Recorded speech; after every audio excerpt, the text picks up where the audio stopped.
you. Thanks for coming today. Thank you.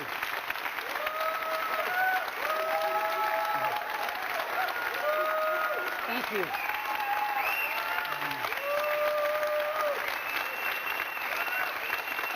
Thank you. Good morning, and thank you all for coming today. We want to kick off 2010 by introducing a truly magical and revolutionary product today. But before we get to that, I just got a few updates. The first is an update about iPods. A few weeks ago, we sold our 250 millionth iPod. And iPods have changed the way we discover and purchase and enjoy music. And with 250 million of them, I just didn't want to let this moment pass without just recognizing it. It's pretty amazing. And so that's our first update. Second update is about our retail stores. You know, we now have 284 retail stores. It's amazing. And last quarter, the holiday quarter, we had over 50 million visitors to our stores. 50 million people in one quarter. One of our newest stores is our fourth store in New York City. It's on Broadway, a few blocks up from Lincoln Center. And it's really beautiful. This is a shot of it before it opened. It'll never look this good again. Here it is on opening day. And a shot across the street. It is so wonderful to be putting these stores with their phenomenal buying experience right in the neighborhoods of our customers. It feels great. And so this is one of our latest and greatest retail stores. Next update, store of another kind, the App Store. An incredible phenomenon, delivering applications to iPhone users and iPod Touch users around the world. We have over 140,000 applications now on the App Store. And a few weeks ago, we announced a user downloaded the 3 billionth application from the App Store. This is in around 18 months since inception. 3 billion applications in the App Store. And lastly, we started Apple in 1976. 34 years later, we just ended our holiday quarter, our first fiscal quarter of 2010, with $15.6 billion of revenue. I don't even believe that.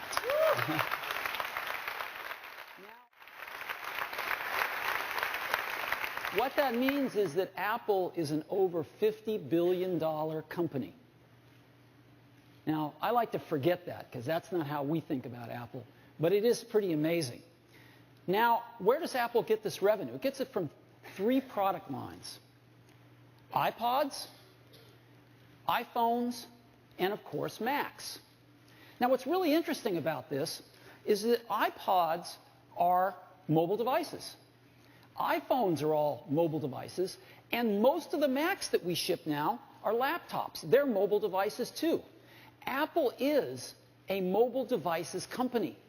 That's what we do. And we asked ourselves, with $15.6 billion of revenues last quarter, how does Apple stack up against all the other companies that sell mobile devices? And it turns out that by revenue, Apple is the largest mobile devices company in the world now.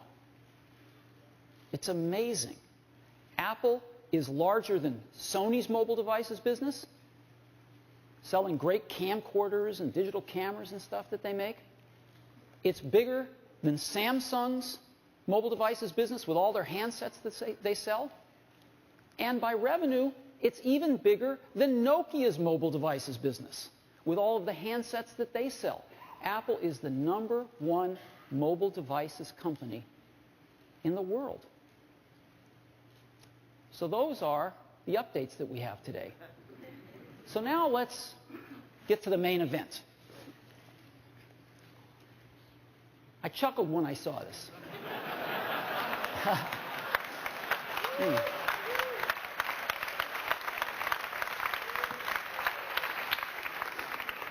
But before we get to that, I want to go back to 1991 when Apple announced and shipped its first PowerBooks. This was the first modern laptop computer. Apple actually invented the modern laptop computer with these PowerBooks. It was the first laptop that had a TFT screen, the first modern LCD screens. It was the first laptop that pushed the keyboard up, creating palm rests, and had an integrated pointing device, in this case a trackball. Well, of course, almost 20 years later, we've got incredible laptops now. Just a few years ago, in 2007, Apple reinvented the phone with the iPhone. And a few years later, we've got the great iPhone 3GS, the best phone in the world. And so all of us use laptops and smartphones now. Everybody uses a laptop and or a smartphone. And the question has arisen lately, is there room for a third category of device in the middle? Something that's between a laptop and a smartphone. And of course, we've pondered this question for years as well. The bar's pretty high. In order to really create a new category of devices, those devices are going to have to be far better at doing some key tasks. They're going to have to be far better at doing some really important things. Better than the laptop, better than the smartphone. What kind of tasks? Well, things like browsing the web. That's a pretty tall order. Something that's better at browsing the web than a laptop? Okay. Doing email. Enjoying and sharing photographs. Video, watching videos. Enjoying your music collection. Playing games. Reading ebooks. If there's going to be a third category of device, it's going to have to be better at these kinds of tasks than a laptop or a smartphone. Otherwise, it has no reason for being. Now, some people have thought that that's a netbook. The problem is, netbooks aren't better at anything. They're slow, they have low-quality displays, and they run clunky old PC software. So they're not better than a laptop at anything. They're just cheaper. They're just cheap laptops. And we don't think that they're a third category device. But we think we've got something that is. And we'd like to show it to you today for the first time. And we call it the iPad. So,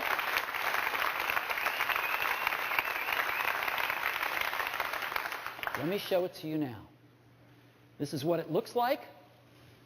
I happen to have one right here.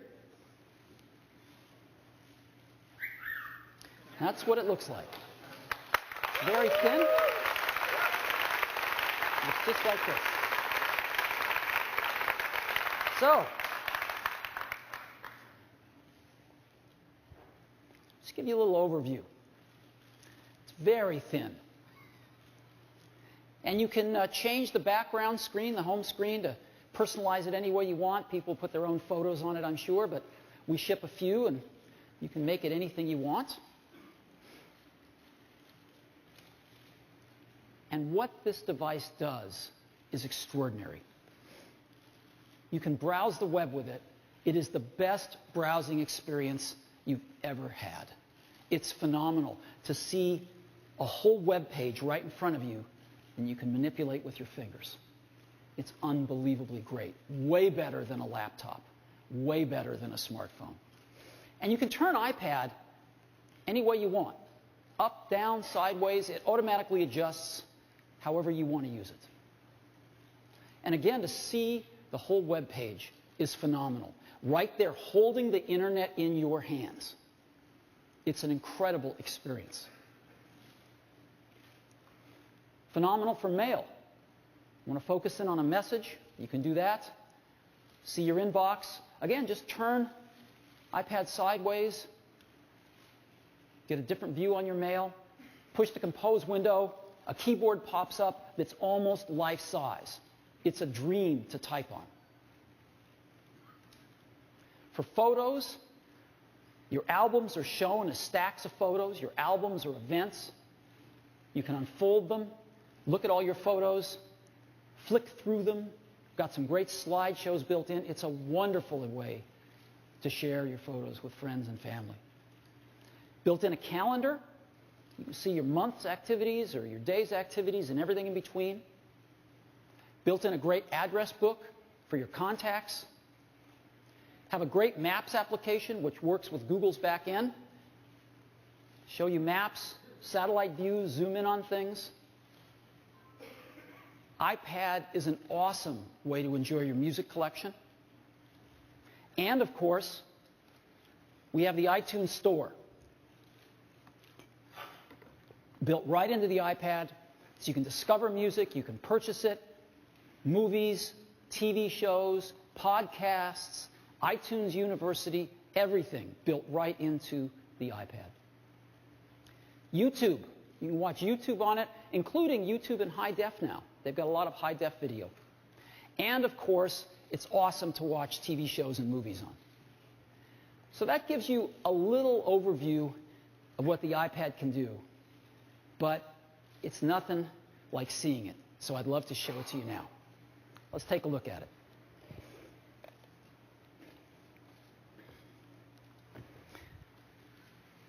Again, using this thing is remarkable. It's so much more intimate than a laptop, and it's so much more capable than a smartphone with this gorgeous large display. So this is the lock screen. I unlock it. The icons fly in. Let's go right to the web. So here we are at apple.com, and I'm just going to go to Safari. I just touch the bookmarks icon and touch the New York Times, let's say. And here we are right at the New York Times. You can see how fast it is. And I can just scroll around here and look at the whole front page of the New York Times. Anywhere I want to go, anything I want to make bigger, I can make bigger. If I want to go into a story, I can just touch it. And I go into that story.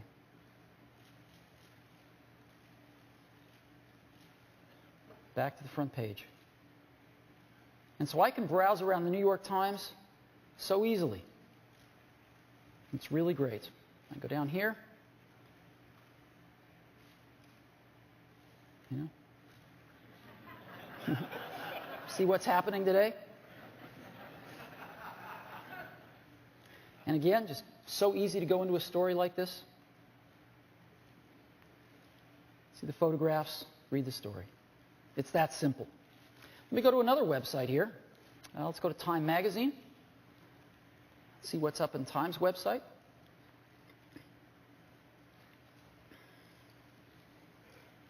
Just flick through the website, see what's happening. Go to another one here, Fandango. Want to buy some tickets to a movie? Grab the tablet that's in the kitchen.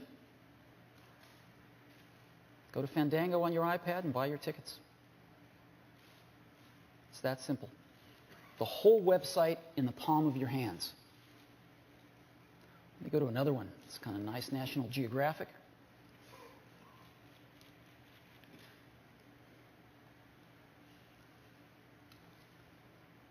And again, you know, we can look at this in landscape mode if we'd like. Go back to portrait. It's very, very simple.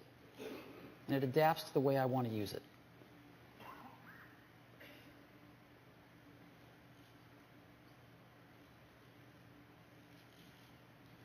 And again, I can zip around this website just touching on pictures of animals, what I want to see.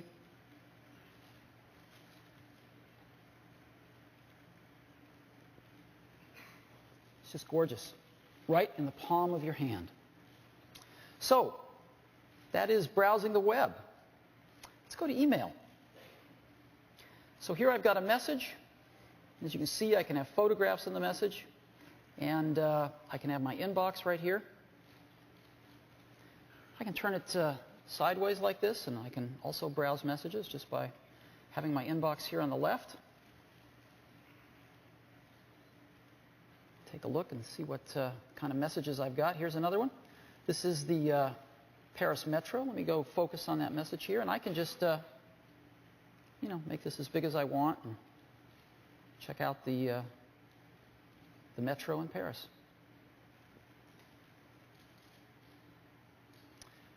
Oh, Napa Valley. Here's a PDF. Again, just tap on the PDF. It displays it, shows me all the wineries, and I can plan out my trip to Napa Valley.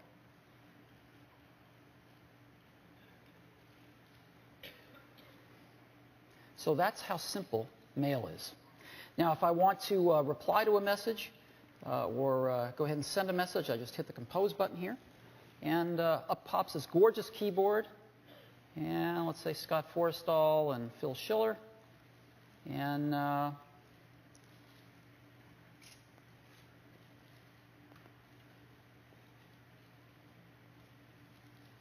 oops.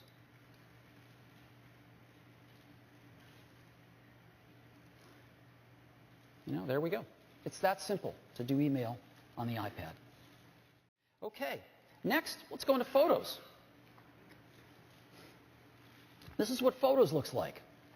I can just look at everything as a list of photos, again in portrait or landscape, and just fly through. I can look at any photo like this just by tapping on it. And again, turn it from portrait to landscape, and just flick through my photos. It's that simple. I also can look at my photos as albums, and it grabs the metadata from any PC or Mac. And if I'm on a Mac, I can also get events, faces, and places from iPhoto. Now, once I have these, I can look inside of any album, as an example, and say, is this the one I'm looking for? And I can just pinch it open. No, that's not it. Is this the one? No, that's not it. This must be the one. Yep, that's it. And again, just flick through these photos. I have a little bar at the bottom if I want to scrub through them. Or I can just flick left or right through the photos. It's really wonderful. I have, again, events, faces. Let's see all the photos with Liz in them here.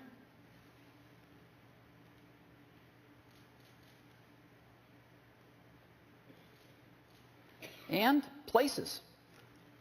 Shows me a map of all the places I've taken photographs. So I can just hold down one of the pins, push on one of the pins, and see all the photos I took there, see all the photos I took in New York. Let's go to Paris. Here's all the photos I took in Paris. Just tap on it to open them. And in addition to just looking at them as we have built-in slideshows. And so I can bring up a slideshow here and select my music and pick one of the different transitions. I'm going to pick one called Origami. And just push.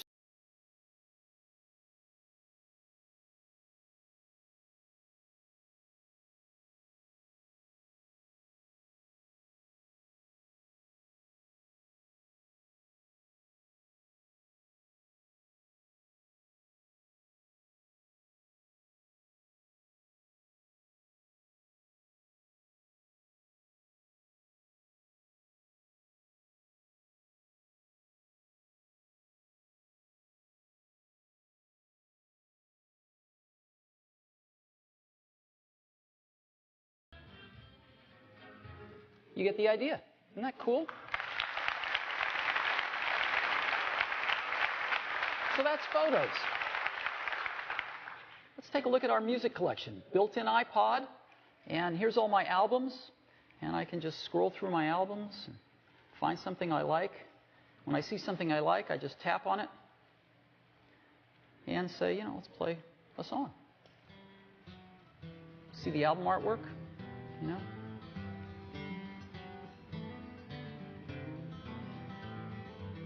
Just all works.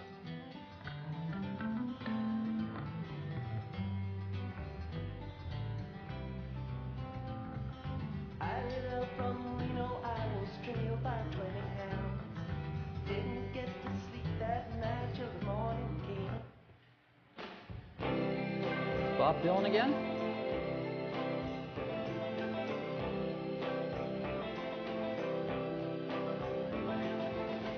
So again, a great way to enjoy your music on your iPad, your whole music collection. Let me show you a few other things. The iTunes Store. Again, built right in.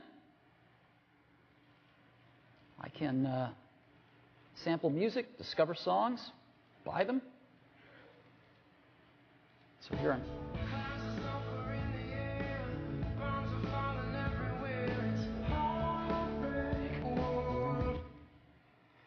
And of course, in addition to music, I've got movies, TV shows, podcasts, audiobooks, and iTunes U. All right here, all built right into the iPad. Got a great calendar. Here, look at that month view. And I can just drag my finger over events and get a little more detail on them.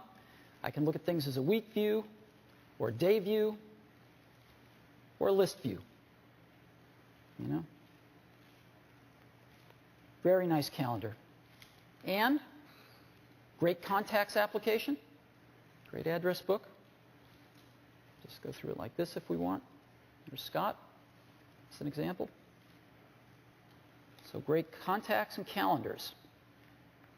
Now, we've also got a great Maps app, as I was showing you. And again, here's the Eiffel Tower. We just tap the corner. Let's go to satellite view. And again, we can just pinch this as big as we'd like. There we go. There's the Eiffel Tower. So great Maps app. Let's go to our current location here. Here's our current location in San Francisco. And I'm going to type in sushi. And we should find all the sushi places nearby. And again, I can just tap on a pen to find one. And there we go. Here's Sushi Boat. So I want to go find that one after this presentation, maybe get some lunch. And I can just hit on Google Street View right here. And there's Sushi Boat right there.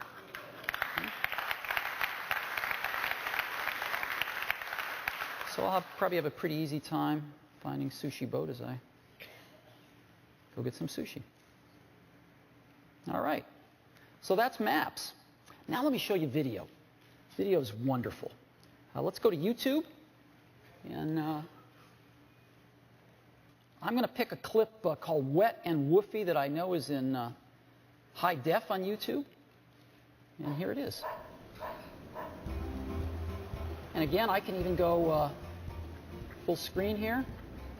Go into landscape. Look at that. That's off of YouTube. Isn't that incredible?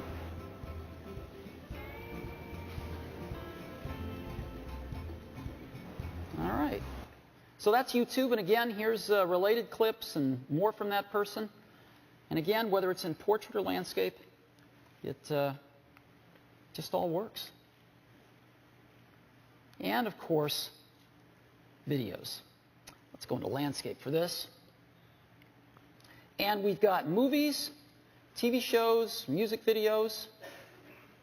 So I can go into a TV show like Modern Family as an example, pick an episode, and watch it. Let's do that with a movie. Let's pick Star Trek. And let's go to chapters. Oh, what's a good one?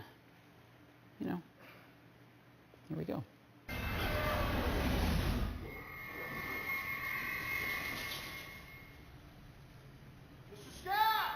And again, I can scrub through if I want to.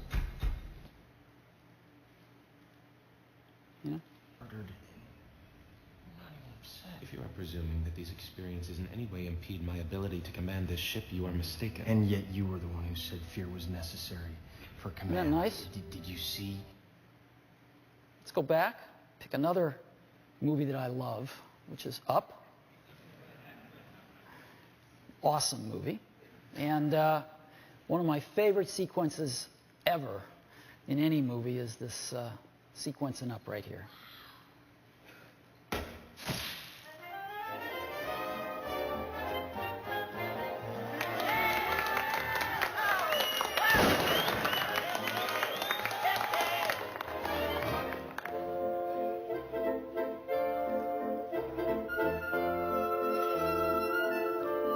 You can tap to fill the screen if you'd like.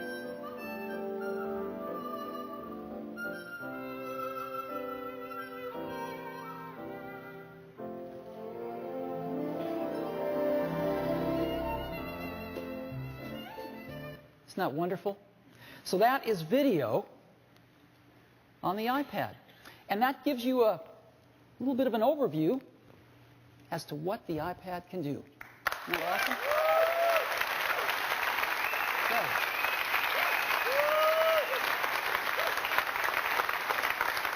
I have to say, though, watching it is nothing like getting one in your hands and feeling all of that just right in your hands and right underneath your fingertips. So let's go back to the hardware a little bit. The iPad is really thin. It's a ½ an inch thin. And it weighs just 1.5 pounds. That is thinner and lighter than any netbook. And it's got a gorgeous 9.7-inch IPS display. Super high quality display using IPS technology so you get great angle of view as well. Very high quality display. And as you know, Apple builds the best capacitive multi-touch sensors in the world. Married to our great display, it's terrific. Super responsive, super precise. iPad is powered by our own custom silicon. We have an incredible group that does custom silicon at Apple. We have a chip called A4, which is our most advanced chip we've ever done, that powers the iPad. It's got the processor, the graphics, the I/O, the memory controller, everything in this one chip, and it screams. And you can have 16, 32, or 64 gigabytes of flash solid-state storage inside the iPad. It's got the latest in wireless networking, Wi-Fi 802.11n, and the latest Bluetooth 2.1. And the usual suspects, accelerometer, compass, speaker, microphone. It's got a 30-pin connector, so it plugs into the whole ecosystem of iPod accessories. And it's got battery. What is the battery life of this remarkable device? We've been able to achieve 10 hours of battery life in this 1.5-pound device. 10 hours of battery life, which means I can take a flight from San Francisco to Tokyo and watch video the whole way on one charge. It's pretty nice. And in addition to 10 hours of battery life, it has over a month of standby life. So we could just set the iPad down, it would go to sleep automatically. We'd come back in a month, it would still have charge. It's remarkable. Environmentally, the iPad's a great citizen. It's arsenic-free, bromide flame retardant-free, mercury-free, PVC-free, and its aluminum and glass enclosure is highly recyclable. So that's a little bit of an overview of the iPod's hardware. Now, let's go back to software. We've seen some great built-in applications, some all-new built-in applications.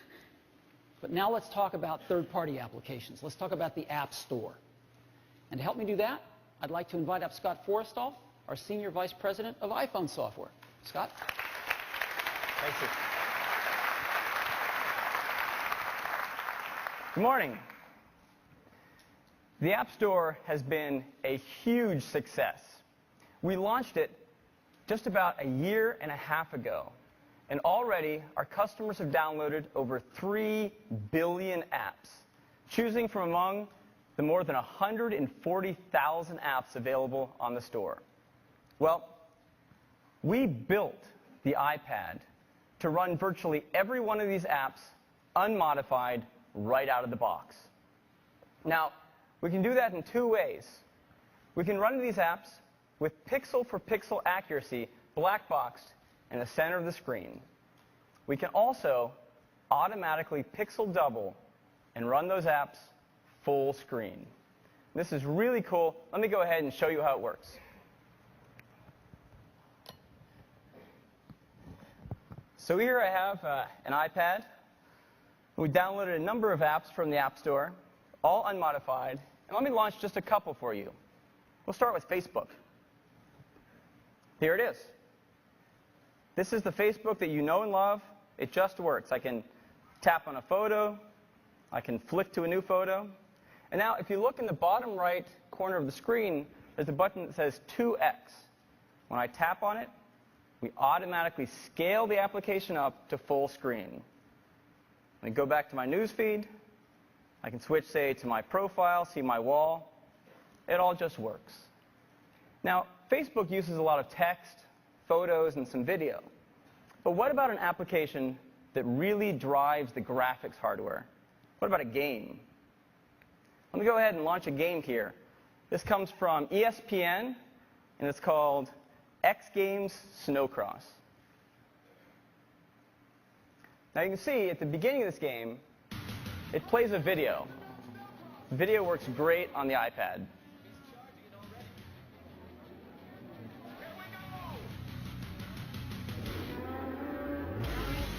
Can you say never say die attitude? Oh, super smooth, and look at that.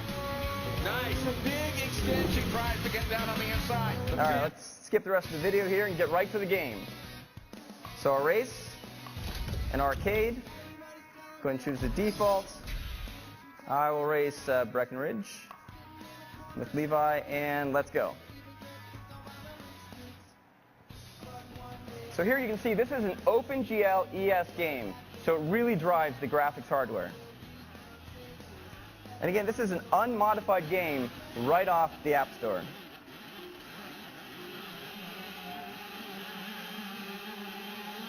I'm steering it with the accelerometer, and even the game I can take full screen. So you can see, hey, some tricks. You can see that even with an OpenGL ES game, very graphically intense, you get tremendous frames. I have to say, having played some games on here, they're smooth and they're incredibly fun. So there you go. Right out of the App Store, unmodified.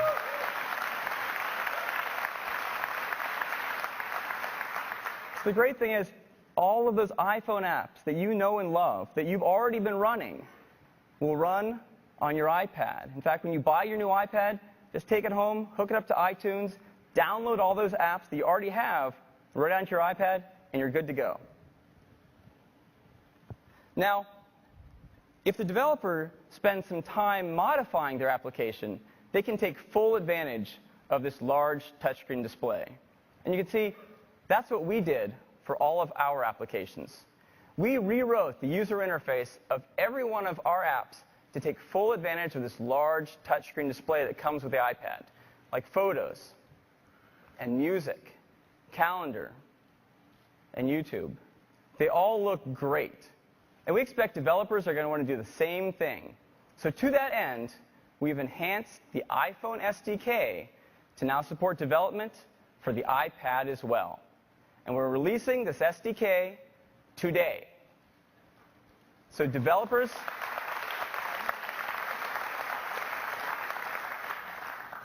can go to apple.com today and download the SDK and get going. And this SDK even includes an iPad simulator, so you can run your iPad apps right on your Mac as you develop them.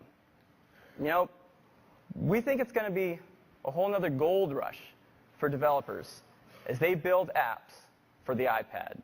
And of course, every iPad comes with the App Store loaded up on it. So you have a great distribution channel to get your apps out to all of our customers. Now, we're going to take and highlight and feature all of the apps that are built specifically for the iPad in the store. You'll still be able to get to all of the iPhone apps, but if you create an application specifically for the iPad, we're going to put it front and center. Now, we're really excited about the possibilities for developers on the iPad. And so, just about 2 weeks ago, we invited a few developers to Apple to give them a sneak peek at the iPad and see what they could create in just a couple short weeks. And I'd like to invite a few of them on stage to show you what they've created. Great stuff. Next up, the New York Times. The New York Times has been publishing a newspaper for more than 150 years.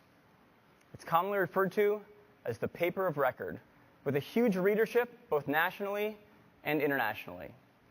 It also produces one of the best web news sites in the world, and one of my favorites. To tell you about their plans for the iPad, I'd like to invite up Martin Nissenholtz. Martin. Thanks, Scott. It's great to be here today. I want to introduce my colleague, Jennifer Brook, the interaction designer on this application, and Adam Kaplan, the engineer. So Steve showed you the website, the Times website, and it's just incredibly beautiful. Unbelievable imagery, unbeatable readability. So why did we come out here 3 weeks ago to develop this new application for the iPad? Well, we developed an application for the iPhone that has been downloaded over 3 million times, and we optimized that for that device. And now we want to do the same thing for the iPad, creating something that joins the best of print with the best of digital, all rolled up into one. Something that you can really immerse yourself in, lean back, and enjoy. So let's take a look. I'm so excited to share with you what we've been working on in the last couple weeks. We think that we've captured the essence of reading the newspaper, the finite snapshot in time, the exquisite typography, images, and content, and a superior reading experience, all in a native application. Let's take a look. From the front page, you can easily flip through sections, tap into articles, or we can skip ahead to my favorite section to see today's latest stories. It captures the essence of reading the newspaper, but as you're about to see, it's so much more. I can save articles to my reading list, and it will sync to my iPhone so I can read them whenever I want. Or we can jump ahead to 36 hours to see the latest story in travel. The reading experience is great. You can tap to change the number of columns, resize text with a pinch, or we can flip through dozens of amazing slideshows. Let's jump to sports to see the latest coverage in the Olympics. It's an incredibly physical sport. In my opinion, skier cross athletes are some of the best skiers on the planet.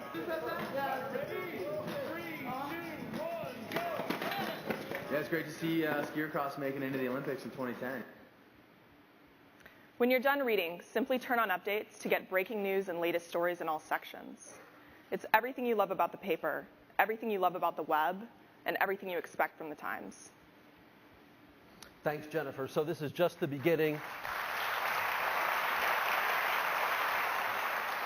Thanks. We've been at this for 3 weeks, and we're incredibly psyched to pioneer the next version of digital journalism. Thanks so much. Thanks, Martin. Thank you.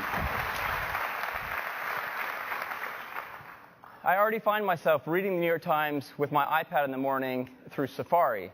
I can't wait to get this app. Next is Brushes. Brushes is an extremely popular iPhone painting app. It's used by artists all over the world to create amazing works of art just using their fingertips. Equally amazing is the fact that Brushes is a one-person shop. To show you what he's been able to accomplish in just a couple weeks, I'd like to bring up that one person, Steve Sprang. Steve. Hi, guys. Good morning. Brushes is a simple yet powerful painting application designed for the iPhone. Artists of all skill levels have used it to produce countless paintings with just their fingertips. These paintings have appeared on the web, in galleries, and even in print. New York City street scenes by George Colombo have been used on the cover of The New Yorker on 3 occasions. Today I'd like to show you how Brushes looks on the iPad. We'll start here in the gallery, where I've included a handful of original iPhone paintings. You can swipe between these, and you'll be able to share them in a variety of ways. When you want to edit a painting, you simply tap it, and it expands to fill the screen. Brushes takes full advantage of the new interface elements available in iPhone OS 3.2, allowing you to access your controls without significantly obscuring your artwork. The color panel has been redesigned to include an area for swatches where you can store your favorite colors. These can be rearranged, and you can double tap one to quickly select it and dismiss the panel. Of course, all of your favorite brushes from the iPhone are available here too. You can adjust the size, the spacing, and the opacity. By pinching, you can zoom in up to 32 times. And by tapping and holding, you can activate the eyedropper tool, which allows you to pick up existing colors off the painting. Painting is as simple as dragging your finger across the screen. In this example, I'm removing the umbrella by painting over it with the background color. If you mess up, you can always undo. When you're done painting, just tap the gallery button to return to the gallery. On the iPad, Brushes is going to support in-app playback of your paintings. Just tap the play button to see a replay of your actions. I'm really excited about the possibilities for Brushes on this device. Artists have already done amazing things with the iPhone, and I think with this larger screen, they're going to have a true portable paint studio. I can't wait to see what they can do with it, and I plan to have Brushes available at the product launch. Thank you. Thanks, Steve. It's amazing. I mean, imagine an artist with a canvas this large that they can carry anywhere they go, including art students, and it weighs only 1.5 pounds. No paints, no easel. It's going to be incredible. Next up, Electronic Arts. Electronic Arts has been a major supporter of the iPhone platform ever since we launched the App Store, with over 40 titles already. EA is the #1 worldwide publisher of mobile games. To show you what they're doing for the iPad, I'd like to invite up Travis Oatman. Travis? Thanks, Scott. Hey, everybody. So when Apple invited us to come on site and work with them on the iPad, we couldn't have been more excited. But as gamers, the first thing we wanted to check out was this device's performance.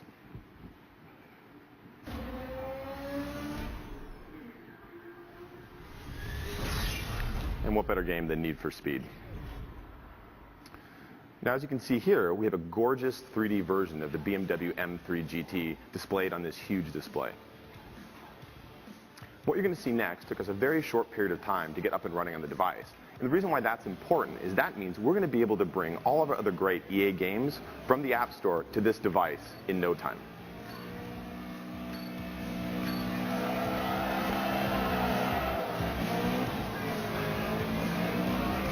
Now, we've made games for consoles and we've made games for the iPhone, but building for the iPad is something completely different. It's a little bit like holding a high-definition television games for the iPhone, but building for the iPad is something completely different. It's a little bit like holding a high-definition television screen just inches from your face. The field of view and the sensation of speed that you get is just incredible. It's not unlike if I turned around and was driving this monitor with my hands. Except I couldn't clearly lift that up, but this thing's so light that John's able to hold it in his hands and use the accelerometer to steer our car like a steering wheel. It's really cool. It's also fully touch-enabled. And we had a lot of fun experimenting with different types of interfaces. For example, if John wants to see inside the car, there's no buttons required. He just taps right on the car. We had so much screen real estate, we started adding fun things like the shifter. Again, really intuitive. The user just swipes up and down with his finger to change gears. We also have so much screen real estate, we added mirrors. Simply tap on the mirror to look behind you. Yeah, well, you gotta be careful where you're looking if you're driving. But other than just a large screen and it being completely touch sensitive, again, for us, performance is really important. And a game like Need for Speed really pushes the limits. So we want to show you exactly how fast this device in this game really goes.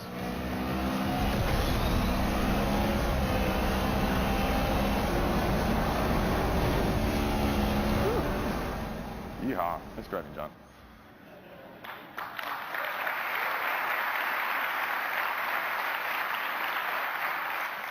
So that's Need for Speed running on the iPad, and you can expect a lot more great stuff coming from EA soon. Thanks, everybody.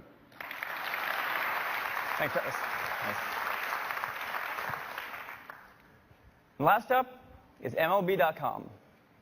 MLB.com is the official website of Major League Baseball and the publisher of MLB.com At Bat.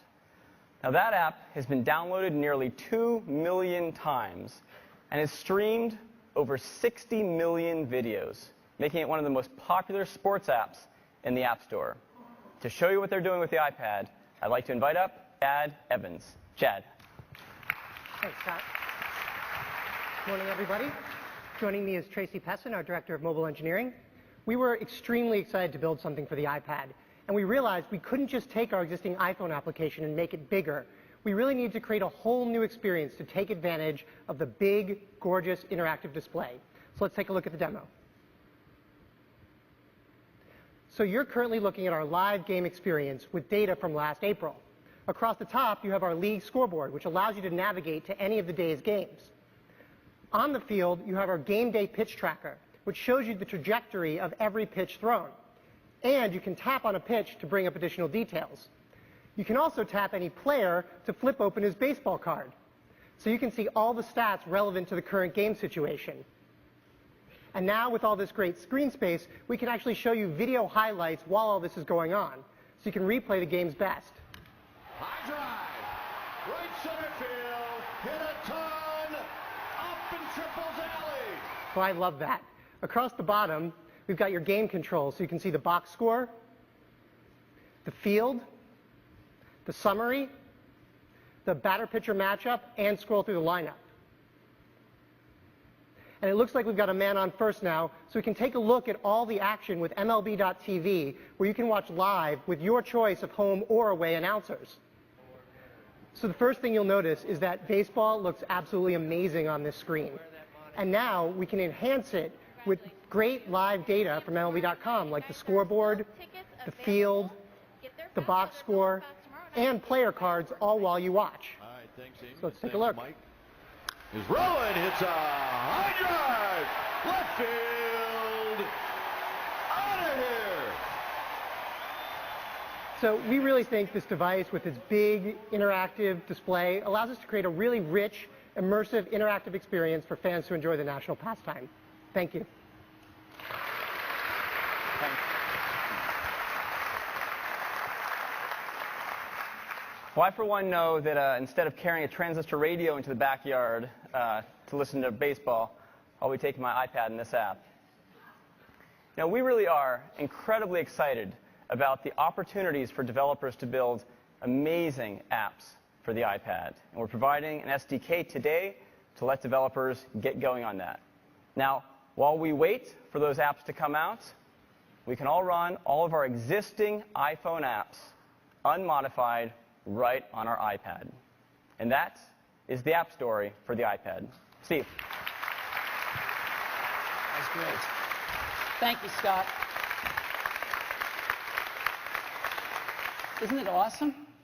And these guys only had 2.5 weeks to work on this stuff.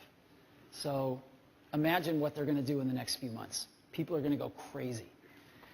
So we've seen some really great apps. Let me show you another one of our apps that we're very excited about. Of course, that's an ebook reading app.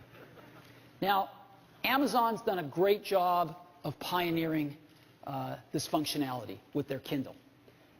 And we're going to stand on their shoulders and go a bit further. So this is what a Kindle looks like. I'm sure many of you have used one. This is reading a book on the new iPad. It's really nice, and our new app is called iBooks. Now, iBooks has a bookshelf. Looks like this, where you have all your books. If you want to read one, you just saw what it looks like. It's terrific. You can go into Portrait and see both pages if you'd like. And in addition to having your bookshelf and being able to read books, there's a button in the upper left corner of the bookshelf, which is the store. And we've created the new iBook Store, fully integrated with the iBooks app, to allow you to discover and purchase and download ebooks right onto your iPad. so you can discover books. We've got, of course, our top charts lists, the New York Times bestseller lists, and we've got 5 of the largest publishers in the world that are supporting us in this and are going to have all their books on the store. And we're going to open up the floodgates for the rest of the publishers in the world starting this afternoon. So we're going to have a lot of books on the bookstore. We're very excited about this. We think it's going to be a great app. So let me go ahead and show it to you.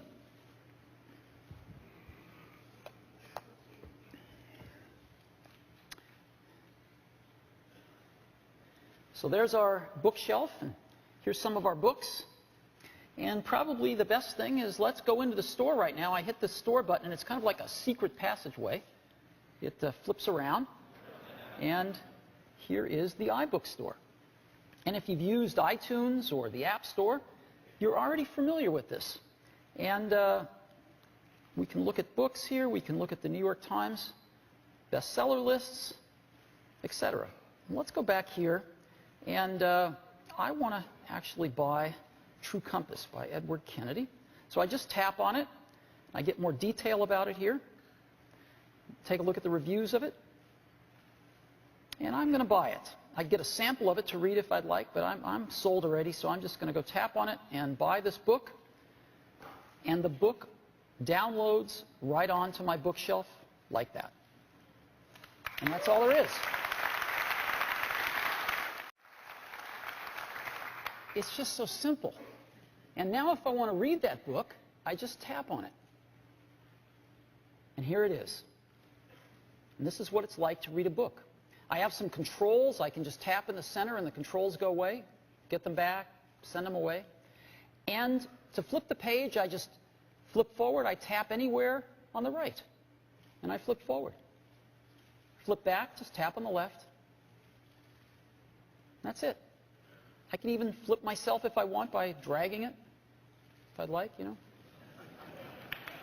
Very simple. And I can go to the table of contents here. And I can just pick a chapter and go there. I'm going to pick Part 2, Brotherhood. And again, you can have photos, black and white, or color. You can have video, if you'd like, in your books, whatever the author wants. It's very, very easy. And this is what it's like. And we can change the font size if we'd like, bigger or smaller. We can change the font. Pick a different font.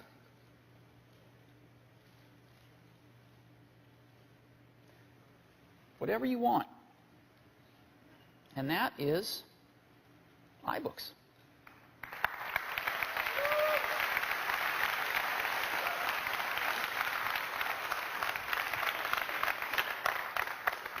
So iBooks, again, a great reader, a great online bookstore. The iBook store, all in one really great app. We use the EPUB format, and so it is the most popular open book format in the world. And we're very, very excited about this. We think the iPad is going to make a terrific ebook reader, not just for popular books, but we are also very excited about textbooks as well. Now, something very exciting. iWork. A little over a year ago, I asked the head of our iWork team to take a look at creating a version of iWork for the iPad.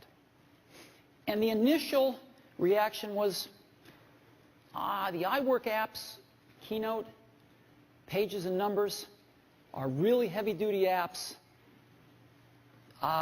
They require a lot of horsepower. Could the tablet power them? And the answer turned out to be a resounding, you betcha. And then, could we come up with an entirely new user interface for these apps? It's very different than running on a personal computer. And what they came up with is really magnificent. And so, to tell us about iWork on iPad, I'd like to invite up Phil Schiller, our Senior Vice President of Product Marketing. Phil?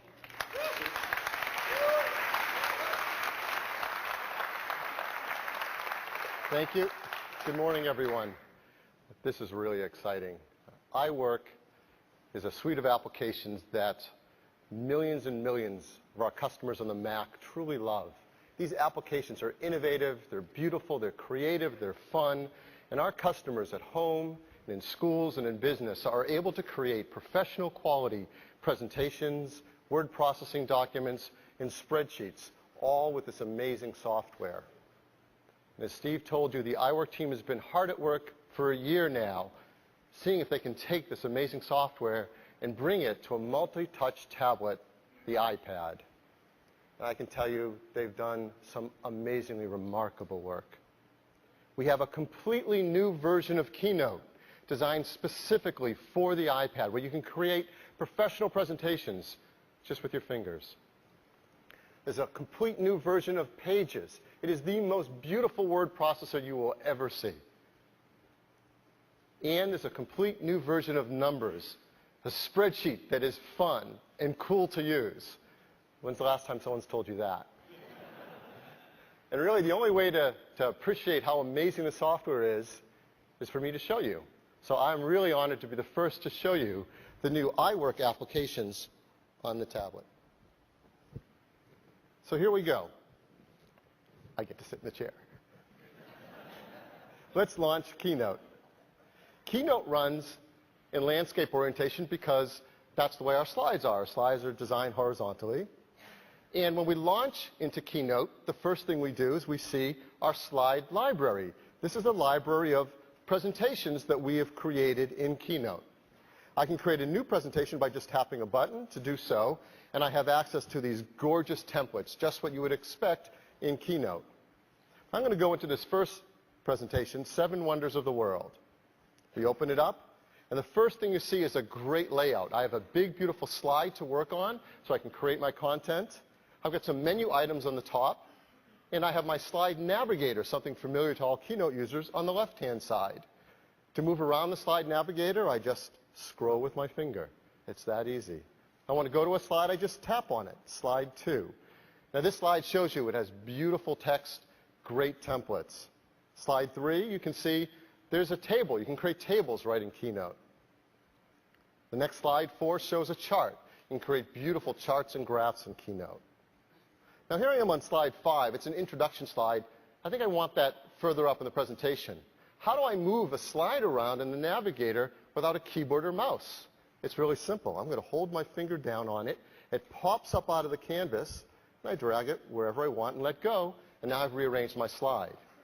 Well, that's for one. What if I want to move a bunch of slides? Watch this. I'm going to pick slide 5, drag it over, and then I'm going to tap 4, tap 3, and they create a bundle that I can drag and place anywhere I want, and they snap into place. So multi-touch gestures used to arrange all my slides. Slide 8 shows we can have incredible graphics and photos on this. Well, how do I get them in? I've got a media navigator. I can get right into all my content, like my photos and my photo albums, and just bring them right on. And when I bring the photos onto a slide, how do I move them around? Of course, I use my finger. I just tap on a photo, and I can drag it around, place it wherever I want, get those convenient guides that I'm used to help me align things. If I want to resize a photo, how do I do that? Easy.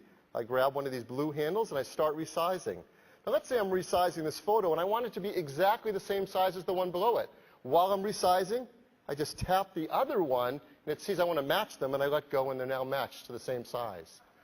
I want to rotate a photo. I use 2 fingers. I want to mask a photo. Watch this. I just double tap, and I can expand this image, move it around, tap done. I've just done a mask, and that's an advanced technique that people do in presentations. It's so easy in Keynote. What else is easy? Animations. Keynote has beautiful animations. The same is true on the iPad. Let's say I want to bring this chart in with a build. Well, I go into animation mode. It's a button on the top right. And I see there's no build-in assigned yet, so I'm going to tap the build-in button. And I have access to all these great animations. Let's do a scale. And it will automatically preview that scale. I use the same technique if I want to create transitions on slides. In animation mode, I tap the slide. I see that there hasn't been a transition set yet, so I select it, and I have great transitions. Let's pick the cube, and I'll preview that as well. So very quickly and easily, with just my finger, I'm doing very advanced slide animation techniques. Whenever I'm ready to present, I start wherever I want. We'll start with slide 6. I hit the play button. And once I do that, we're now presenting.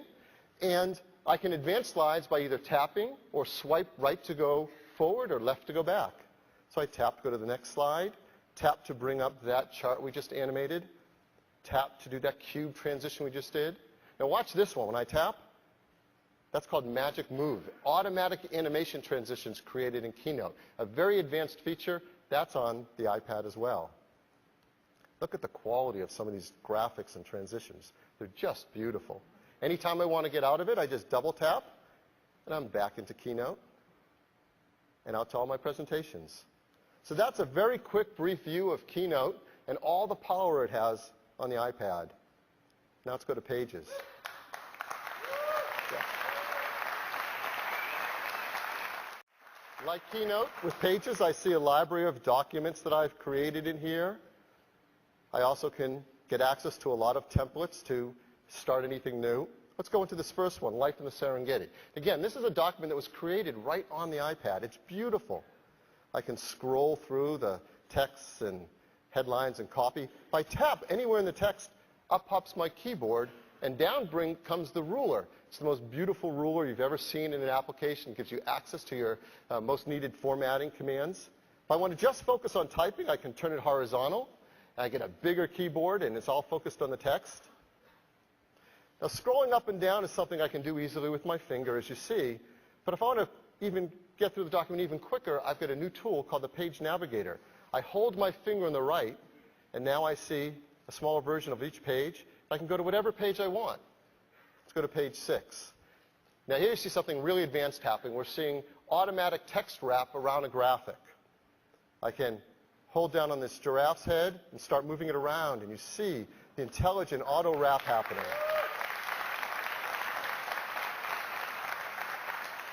I can tap on the text to type, or I'm going to tap the info button on the top to bring down a control panel where I can set a whole bunch of things. Formats, I can create outlines, I can even affect the layout of this text. With one tap, I'm going to make it a 2-column format. And with just that simple, easy control, I can create a beautiful 2-column format with text wrapped around it. So that's just a brief view of Pages. It is the most beautiful word processor you've ever used. And last, Numbers. Numbers, again, gives me a library of spreadsheets I may have created. There's great templates. Let's go into this first one, the soccer team. Now, this is going to show a lot right in this first screen. You can see I have great text. I have beautiful photos. Of course, I have tables of data. I have charts linked to tables. I even have tabs along the top. So one document can actually hold many spreadsheets. So let's do some typical tasks you might do with a spreadsheet, but all without a keyboard and mouse. I'm going to tap the center table. Let's say I want to rearrange some of the columns. How would I do that with just my finger? I'm going to tap right above the column Andrew. I'm going to grab this handle and also select the Amy column. And let's move those columns to the end of the table. So I'm going to hold my finger. They pop up. And I just drag them across, let go wherever I want them. And I've reorganized columns in a table, and the linked chart has automatically been updated as well. It's that easy. Let's go to the next tab. I have some more data in a table here and a pie chart associated with it. What about adding more rows of data and maybe doing a calculation on those columns to do a subtotal? That's really easy. I'm going to tap the table. I'm going to tap the button on the bottom left to add a row. And now I'm going to double tap the first cell in this row, and something really amazing happens. I've brought up the data entry keyboard. This is one of the amazing benefits of a touch interface and soft keyboards. The default keyboard is exactly what you need for numeric data entry, to quickly get at and enter data in your cells. Or I could bring up a time and date keyboard to do formulas using times and date. Of course, I can enter text. And I've got access to all my formulas and functions. There's over 250 formulas and functions built in to Numbers. I can go into any one of them, even get help built on it right here by tapping. But what I want to do is simpler than that. I just want to do a sum on the column, and that's a button right there on the keypad, so I'll tap it, sum. And Numbers is smart enough that it recognizes where I am, the column of data, and automatically created the formula to sum that column. All I have to do is tap the green checkbox to accept it because it's right. And what if I want to move and fill that across all of them? Well, I could copy and paste, but there's an even faster way. I just tap that cell, I tap fill, and now I drag the yellow box across to where I want to fill across, and it's done that. It's filled across and automatically created my subtotals. You see a pie chart here. I have easy ability to affect that pie chart. I can tap the info button, change it to a different style graph, or change the way it looks. Make it black and white or give it really vibrant colors. Now what if I think Chris has done a great job and I want to highlight his wedge of that pie? I'm going to drag it out of the pie chart. I just hold my finger on it and drag to position it wherever I want. Again, things that are hard to do on a spreadsheet with a keyboard and mouse are really easy to do with this touch interface. Numbers are so powerful, you can create spreadsheets like this one that has formulas, checkboxes, ratings. I can even take a table just like this one, and in one simple tap command, create a form. Now, all the data in that spreadsheet is represented as a form on the tablet that I can enter. I just hit the arrows to move between the different records. I can decide that Andrew here has done a great job goaltending, and his accuracy is great. And with a simple touch, now I've created a form, I've entered data, all in an advanced spreadsheet on the iPad. So that's a quick look at iWork on the iPad.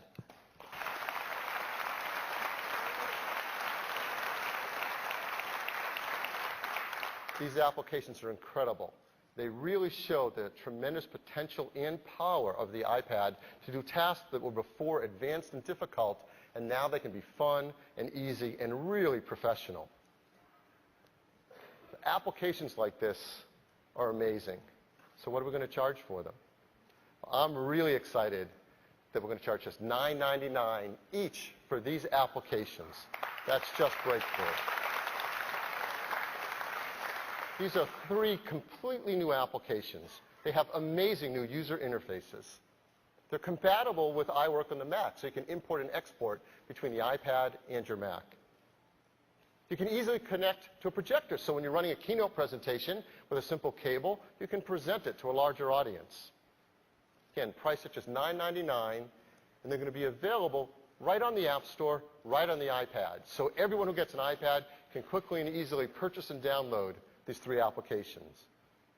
So that's Keynote, Pages, and Numbers, and that's iWork on the iPad. Thank you. Good job.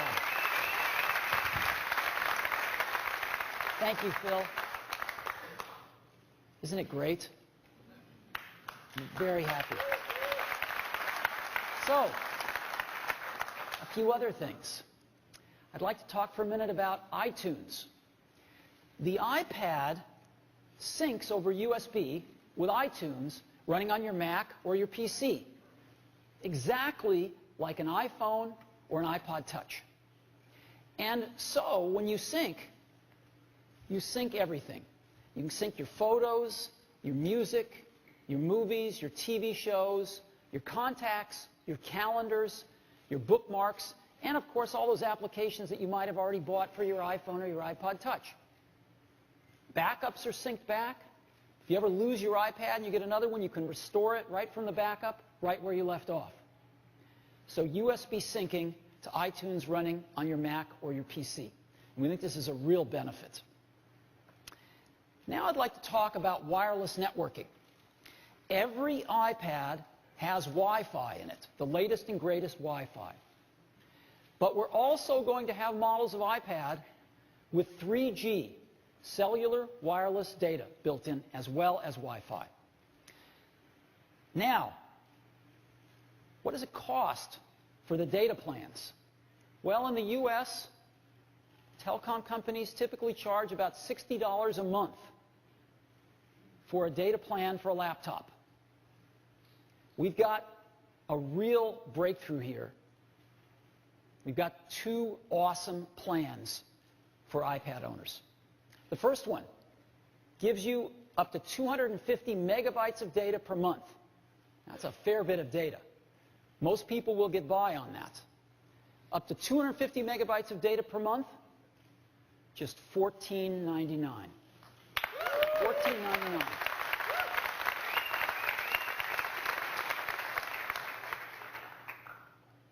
And if you feel you need more, we have an unlimited plan for just $29.99.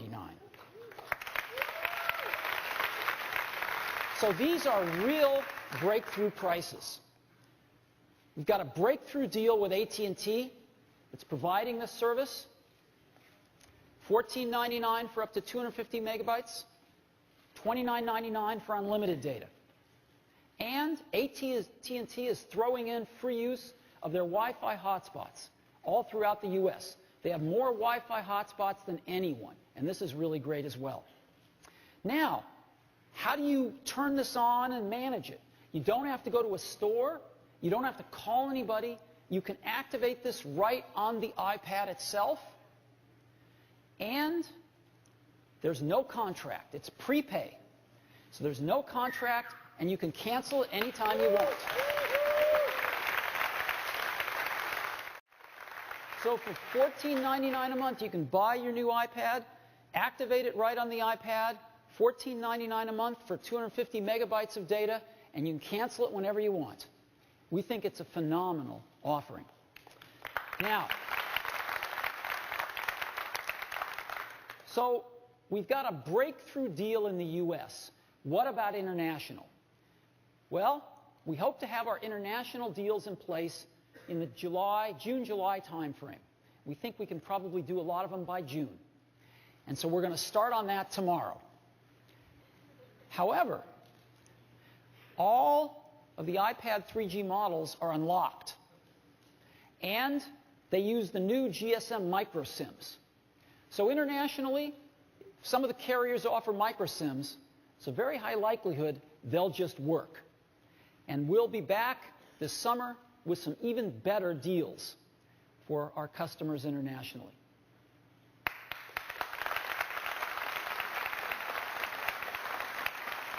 So Wi-Fi plus 3G if you want it. We're very excited about this. And so iPad. It's phenomenal to hold the internet in your hand. Email is fantastic on this device. It's the best device I've ever seen for enjoying and sharing photography. Great for enjoying your music collection. And video is phenomenal on it. It runs almost all of the 140,000 apps on the App Store, as well as a whole new generation of apps that will be designed specifically for the iPad. And the new iBooks application with the iBook Store, you can carry literally thousands of books around on your iPad. And the iWork suite of apps for doing productivity applications with the best user interface we've ever seen for something like this. An amazing product, tremendous breadth. What should we price it at? Well, if you listen to the pundits, we're going to price it at under $1,000, which is code for $999. When we set out to develop the iPad, we not only had very ambitious technical goals and user interface goals, but we had a very aggressive price goal because we want to put this in the hands of lots of people. And just like we were able to meet or exceed our technical goals, we have met our cost goals. And I am thrilled to announce to you that the iPad pricing starts not at $999, but at just $499. $499.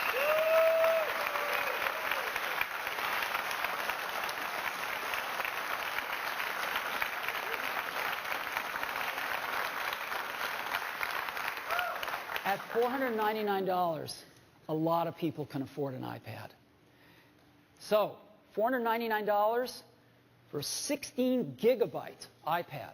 That's our base model, 16 gigabytes with Wi-Fi built in. For 32 gigabytes, it's $100 more. And for another $100 beyond that, you get 64 gigabytes of storage. The 3G models cost an extra $130 to build in the radios.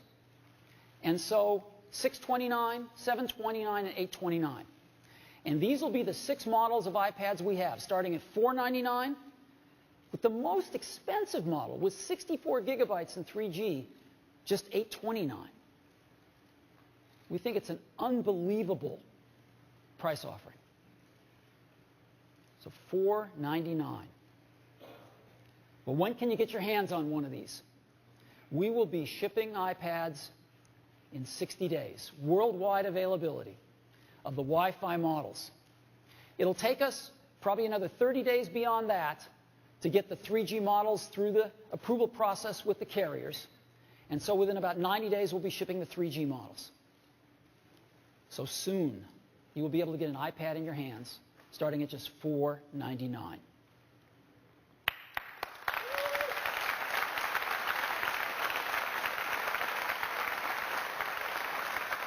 We've got some really great accessories as well. Let me show you 3 of them. First one's very simple. We have a dock. Well, why is that so interesting? Because, you know the slideshow I showed you? Well, when you're in the lock screen, there's a little button that you just push, and it puts you in the slideshow, and you have a great picture frame to look at your photos while the iPad is charging on your desk. It's very nice. We have another dock for the iPad that's interesting, the keyboard dock. So, full-size mechanical keyboard. You slide your iPad into it. Of course, it charges, has a 30-pin connector out the back for charging. So you can charge your iPad, and when you really need to do a lot of typing, this is the way to go. Just keep one of these in your den. When you've got to write War and Peace, just plug your iPad into it. Third accessory, really nice case. Protects your iPad, but it also flips around in back of itself and is a really nice stand if you're going to do typing, and a great way to watch movies. So a nice case as well. So 3 accessories for the iPad. Now, we made a video, which we're going to put up on the web, but since we've got this really great projection system here, I thought you might like to see it on the big screen. So let's go ahead and run the video.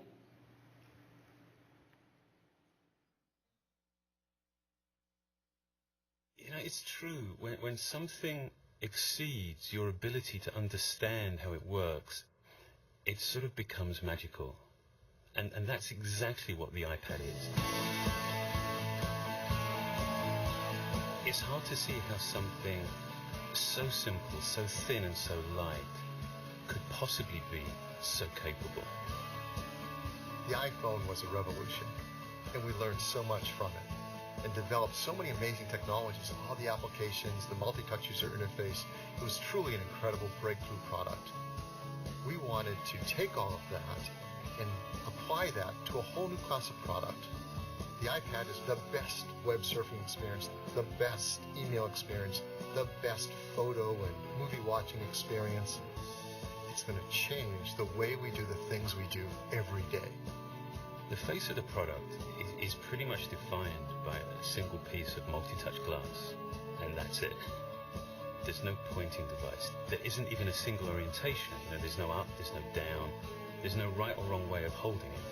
I don't have to change myself to fit the product. It fits me. We looked at the device and we decided, let's redesign it all. Let's redesign, reimagine, and rebuild every single app from the ground up, specifically for the iPad. And with this large a display, you get apps that aren't just a little bit better than their smaller counterparts. You get apps that are order of magnitude more powerful. iPad is the best way to browse the web. for the same reasons that it just feels right to hold a book or a magazine or a newspaper in your hands as you read them. It just feels right to hold the internet in your hands as you surf it. And with a screen this large, you can just see more of the web as you're surfing it. And take the New York Times. You can see all the top stories. They're all just right there. If you see something, you just reach out and tap it. It's completely natural. You don't even think about it. You just do. iPad is a world-class email client that's incredibly fun, but very productive. You can go through huge quantities of email really quickly, and it's fun because you're doing it all with your hands. When you want to compose a new message, the keyboard automatically slides up from the bottom. And this keyboard is practically the same size as a laptop's keyboard.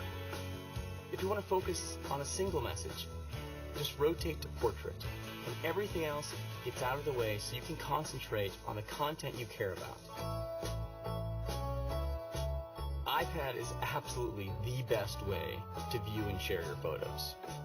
You see every one of your albums there as just a stack of photos. And you can just pinch open to peek in a stack, or just pinch it open and look at all your photos. If you want to share with a friend, you can just flip over the iPad, and the iPad automatically flips the photo to the correct orientation. This is an unbelievable device for watching video. The user interface we built for this is just fun. When you see something, you touch it with your finger and it starts playing. There's no delay. The quality of this video is amazing. You can double tap, fill the whole screen. We also built an incredible Maps application on here. It's really fast. And we created a calendar application like nothing you've ever seen on a computer before. Another app we're really excited about is called iBooks. When you couple books with a high-res color display, reading an ebook is just such a pleasure. And not only can you read books on it, but the UI actually flips over to reveal a bookstore behind it. And with a tap of your finger, you can purchase and download a book and immediately start reading it. So now we have 3 phenomenal stores on the iPad. The iTunes Store, the App Store, and now the iBooks Store. We built the iPad to run virtually every one of the more than 140,000 apps available on the App Store, as well as the ones you've already downloaded onto your iPhone. So the apps you use every day and all the games you love playing will run on your iPad right out of the box. Plus, with the release of the iPad SDK, developers will be building apps specifically for the iPad. So there's going to be a whole new gold rush for app developers. The iPad is the most advanced piece of technology that I've ever worked on at Apple. The innovation in the product really starts with multi-touch itself. This multi-touch is the largest that we've ever built in a product. And it's on multi-touch of this size that you really feel the power and performance that multi-touch can offer. By putting well over 1,000 sensors in this multi-touch design, the level of multi-touch accuracy that the customer will experience is unprecedented. When you take the product out of the box and hit the power button, the display immediately comes to life. And I think our customers' experience with that will be, wow, this is a really vibrant display. The backlighting system is LED, and LED is what gives you the crispness and color quality in the display itself. Beyond that, we use IPS technology. IPS is a premium display technology that gives you not only a great experience looking directly at the device, but also off-angle when you're sharing the device with someone else. The reason why this product responds so well, and you really feel the performance of it, is because of the custom silicon that we designed for this product. That silicon is called A4, and it's really built by our hardware team in concert with our software team. And what that gives you is a level of performance that you can't achieve any other way. It also gives you the efficiency to achieve a battery that lasts all day long. Apple's the one place that you can really do this. We build battery technology, we build chip technology, we build software, and we bring all those things together in a way that no one else can do it.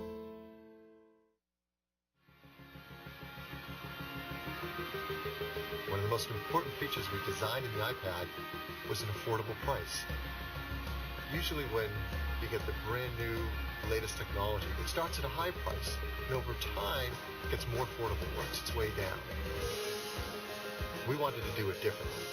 We wanted to take all this advanced technology, hardware and software, do everything we could to get it into the hands of as many people as possible, right from the start. The iPad starts at just $4.99. That's really exciting. The iPad, on one hand, is clearly way bigger than just a new product. This is a new category, but yet millions and millions of people are going to be instantly familiar with it. They're going to know how to use it. In many ways, this defines our vision, our sense of what's next.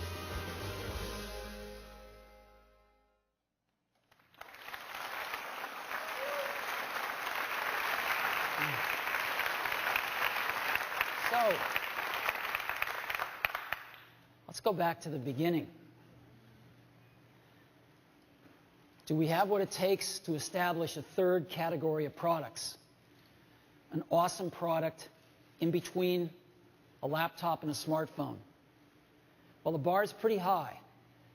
It's got to be far better at doing some key things, like these.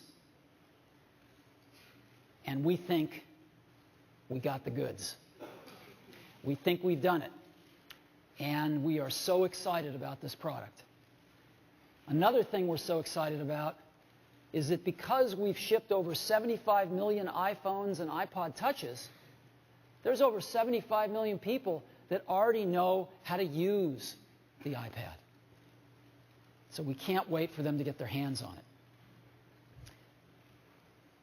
And as you know, we have the iTunes Store, the App Store, and now the iBook Store, all on the iPad. And between these stores, we have over 125 million accounts with credit cards, all enabled for one-click shopping on all of these stores. And users have downloaded over 12 billion products from these stores. Over 12 billion products. So we are at scale, and we are ready for the iPad. Now, the iPad, if you were to sum it up, is our most advanced technology in a magical and revolutionary device at an unbelievable price. Our most advanced technology in a magical and revolutionary device at an unbelievable price. And we think this is going to be a really great combination. Now, the reason that Apple's able to create products like the iPad is because we've always tried to be at the intersection of technology and liberal arts. To be able to get the best of both, to make extremely advanced products from a technology point of view, but also have them be intuitive, easy to use, fun to use, so that they really fit the users. The users don't have to come to them. They come to the user. And it's the combination of these two things that I think has let us make the kind of creative products like the iPad. So, we've got a hands-on area next door. We'd like you to go get your hands on an iPad, because when you feel all this power and this much fun and the internet in your hands, you'll never want to go back. So thank you so much for coming this morning, and we hope you love the iPad as much as we do. Thank you very much.